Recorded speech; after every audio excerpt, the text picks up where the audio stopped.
Electric charges and field, class 12 physics chapter number 1। आज का हमारा टॉपिक है परमिटिविटी। परमिटिविटी एक तरह की मीडियम की कैरेक्टरिस्टिक है, जैसे कि दूसरे कैरेक्टरिस्टिक होते हैं प्रेशर,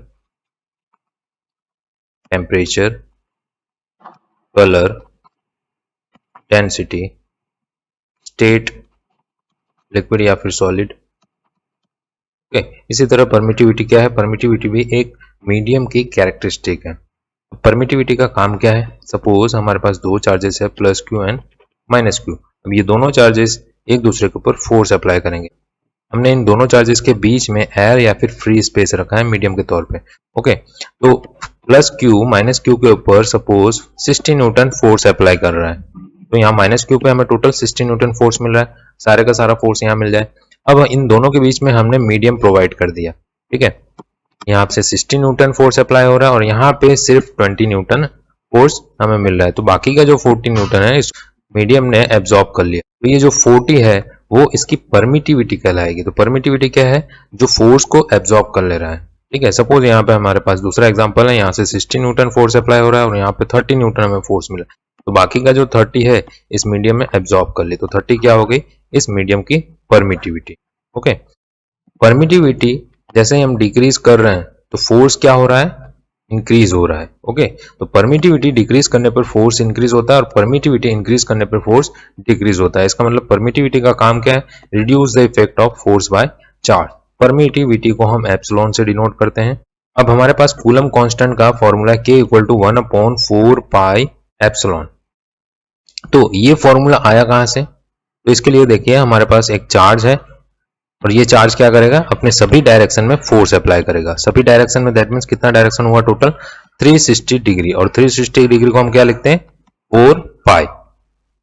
तो यहां पे दूसरा चार्ज रखने पर ये वाला चार्ज इस पे कितना फोर्स अप्लाई करेगा? 1/4 पाई। टोटल एंगल 4 पाई है, उसमें से सिर्फ एक ही एंगल पे इसके ऊपर फोर्स अप्लाई करेगा, इसलिए ये क्या हो गया? 1/4 पाई। अब एप्सिलॉन क्या है? फोर्स को डिक्रीज करता है। एप्सिलॉन इंक्रीज होगा तो फोर्स डिक्रीज होगा, तो किसमें चला जाएगा? डिवाइड में। तो ये फॉर्मूला कूलम कांस्टेंट का क्या बन गया? K equal to 1/4 pi epsilon. Coulomb constant जो है वो किसके ऊपर डिपेंड कर रहा है? सिर्फ परमिटिविटी के ऊपर डिपेंड कर रहा है, ना ही डेंसिटी पे, ना ही प्रेशर पे, ना टेम्परेचर पे, ना स्टेट पे, ना कलर पे। ओके, अब हमारे पास फॉर्मूला आ गया। फोर्स का फॉर्मूला क्या था? F equal to KQ1 Q2 upon R square. Okay, तो K की वैल्यू हमारे पास आ गई 1/4 पाई एप्सिलॉन। अब हम अगर मीडियम के लिए बात कर रहे हैं किसी, तो एप्सिलॉन M लग जाएगा, और फ्री स्पेस के लिए बात कर रहे हैं तो एप्सिलॉन नॉट लग जाएगा। और K की वैल्यू फॉर फ्री स्पेस कितनी होती है? 9 × 10⁹ न्यूटन मीटर स्क्वायर पर कूलम स्क्वायर। इसको एप्सिलॉन नॉट पढ़ेंगे, जो इसके नीचे जीरो लगा है फ्री स्पेस के लिए। ये क्या हो गया? Permittivity of free space.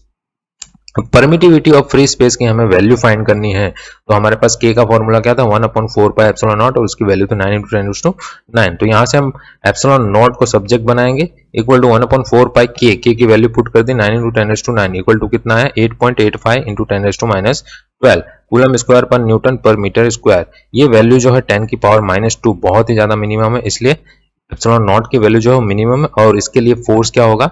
Maximum in free space. Free space के लिए बात कर रहे हैं। अगर परमिटिविटी इंक्रीज होगी तो फोर्स डिक्रीज होगा, परमिटिविटी डिक्रीज होगी तो फोर्स इंक्रीज होगा। तो यहाँ पे परमिटिविटी मिनिमम है तो फोर्स मैक्सिमम होगा। Okay, when we give the medium between two charges the force will change because of permittivity of medium change.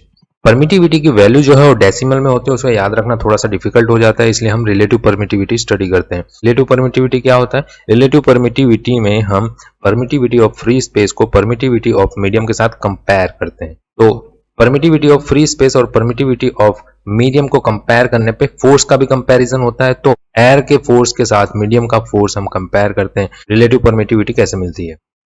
Suppose हमारे पास दो चार्जेस है, plus Q and minus Q.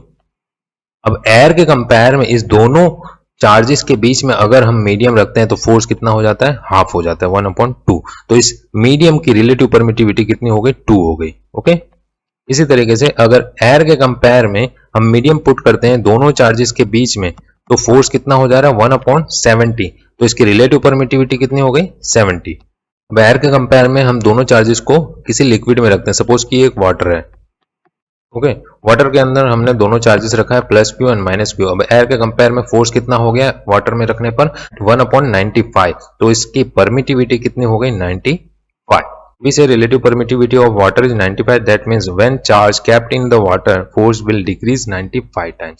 ठीक है, एयर के compare में वाटर में रखने पर फोर्स कितने टाइम डिक्रीज होता है? 95 टाइम्स।